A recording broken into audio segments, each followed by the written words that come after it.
previous speaker in saying that we need to revisit the way we do things.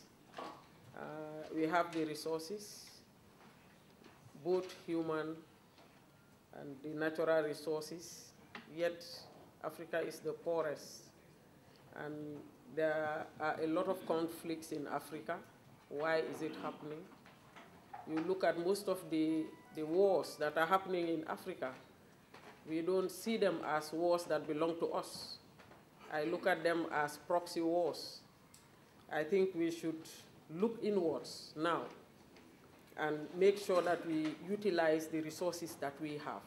If we pool our resources together, we will be able to support each other through South-South cooperation rather than waiting for others to come to assist us.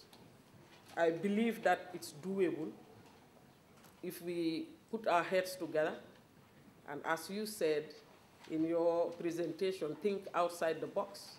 There are lots of ideas, and we have the resources. It's a question of coordinating our actions. It's important that we also have sound policies that will help us realize, as you rightly said, the wishes of our head of states. But we also, I want to differ a bit with the previous speaker in saying that we shouldn't be pointing like a finger to the leadership of the countries to some extent, but I think leaders also should be leading by example. If I take an example from my own country, our president never goes on holidays outside of the Gambia. He goes back to the village to farm.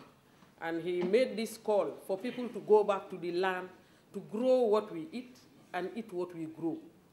And because he championed it, everybody else endeavors to get a farm. And I think Gambia was one of the few countries during the food crisis that did not request for food aid because people had something to eat.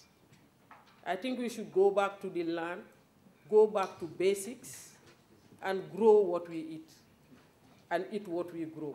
That way, I think we'll be able to get ourselves out of poverty.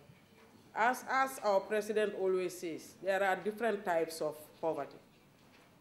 There is poverty that you don't have any control over because of the fact that probably you are incapacitated and you cannot do anything about it. You are disabled.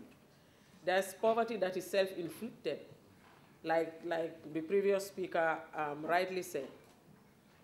Poverty that is due to your own laziness. You want to sit and wait for other people to do things for you to get what you want. That is self-inflicted poverty. And I think we should really look at ourselves again and bear in mind that nobody will come back to our continent and develop it for us. It's our responsibility to develop our country, our continent, our own countries, use the resources judiciously that we have to make sure that we move forward. Thank you very much. Thank you.